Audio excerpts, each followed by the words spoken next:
Inspector রাজা, কাল রাতের ঘটনায় এই শহরের পুলিশ ডিপার্টমেন্টকে বদনামের ভাগী হতে হয়েছে। আপনার এই হত্যাকাণ্ডের কারণে পুলিশ ডিপার্টমেন্টকে গুন্ডা বলা হচ্ছে। আপনাকে এই অপরাধের শাস্তি পেতে হবে। কাগজে লিখুন, রাগের বশবর্তী হয়ে আমি এই হত্যাকাণ্ড ঘটিয়েছি। এই হত্যাকাণ্ড আমি রাগের বশবর্তী হয়ে বা ব্যক্তিগত দুশ্মনের জন্য করিনি, নিজেকে রক্ষার জন্য করেছি। ইট ওয়াজ এ অ্যাক্ট অফ সেলফ ডিফেন্স।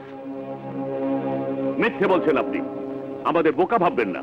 আত্মরক্ষার জন্য কেউ কারো শরীরের 14 হাড্ডি ভাঙে না এবং পিস্তলের পুরো ম্যাগজিন খালি করে না। এই দেখুন সেই রিপোর্ট। তুমি কি পুলিশ কোড পড়নি? সবচেয়ে প্রথমে অপরাধীকে সাবধান করতে হয়, তারপরে ফাঁকা গুলি ছুটতে হয়, এরপরও কাবুতে না আসলে পায়ে গুলি করতে হয়। আপনি ঠিক বলছেন স্যার।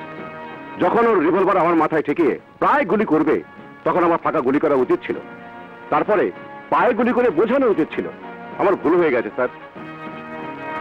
স্যার, ওই লোকটা পাঠান আমাকে মেরে আমার বোনকে পতিতা বানানোর কথা বলেছিল। তখন ওকে জোরহাত করে বলা উচিত ছিল, ভাই সাহেব, এক পুলিশ অফিসারকে মেরে ওর বোনকে পতিতা বানানো আইনে তো অপরাধ। আপনাদের কাছে ক্ষমা চাইছি স্যার। আমি যদি আপনাদের কথা মতো কাজ করতাম, তবে এখন আমি এখানে থাকতাম না, আর আপনারা আমাকে বিভিন্ন প্রশ্ন করে জর্জরিত করতে পারতেন না। আমার শরীর গুলিতে ঝাঁঝরা হয়ে পড়ে থাকতো রাস্তায়, আর আপনারা শহীদের লিস্টে আমার নাম লিখে শোক দিবস পালন করতেন।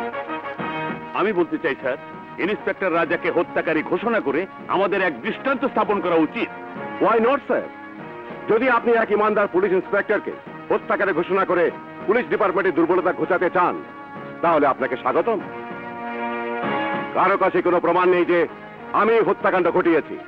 যে জায়গায় ঘটনা ঘটেছে সেই জায়গায় না আপনি উপস্থিত ছিলেন, না আপনি স্যার। স্যার, আপনি শুধু আমাকে হত্যাকারী ঘোষণা করতে পারেন, প্রমাণ করতে পারবেন না। আর এই কথা আমি না, আদালতে আমার উকিল বলবে, আর কারো কাছে কোনো জবাব থাকবে না। স্যার, ওই লোক্কা পাঠানের নামে 42টা মামলা চলছিল। ও পুলিশ থানাকে ঘর আর ঘরকে আস্তানা মনে করত, আর আমাদের মতো পুলিশ অফিসারকে ওর গোলাম ভাবতে শুরু করেছিল। কি করতে পেরেছিলাম আমরা? স্যার, 7 বছরের এই পুলিশের চাকরিতে আমি এদের হাতে হাজারো বার মৃত্যু হয়েছে। আমার কাছে শুধু দুটি রাস্তা ছিল, হয় আমি লোক্কার দিয়ে হাড্ডি নিয়ে ওর কুত্তা হয়ে আইনের দালালি করতাম, আর না হয়ে পবিত্র পোশাক খুলে কাপুরুষের মতো সবকিছু সহ্য করতে থাকতাম। নো স্যার, আমি দালাল আর কাপুরুষ হতে রাজি হইনি। স্যার, যদি লোক্কা পাঠান অপরাধী হয়ে আদালত থেকে ছুটে এসে নির্দোষ নাগরিকের মতো স্বাধীন ঘুরতে পারে, তাহলে ওকে মেরে আমি ইন্সপেক্টর রাজা প্রকাশ্যে নির্দোষ নাগরিক হয়ে স্বাধীন কেন ঘুরতে পারবো না?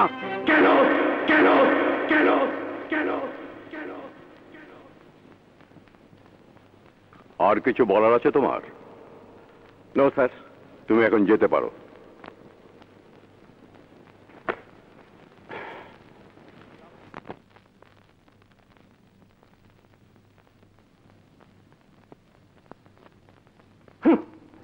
সাসপেন্ড করে দিয়েছে। দরকার নেই আমার মতো পুলিশ অফিসারের এই ডিপার্টমেন্টের। ভালো, খুব ভালো। সন্ত্রাসী, চাঁদাবাজ আর যত ক্রিমিনাল আছে ওদেরই জয় হলো। হোক, তাতে আমার কি? আমার মতো পুলিশ অফিসারকে তো আর এই ডিপার্টমেন্টে দরকার নেই। চলুক জাফর পাঠানের রাজত্ব আর ওর ভাইদের অত্যাচার।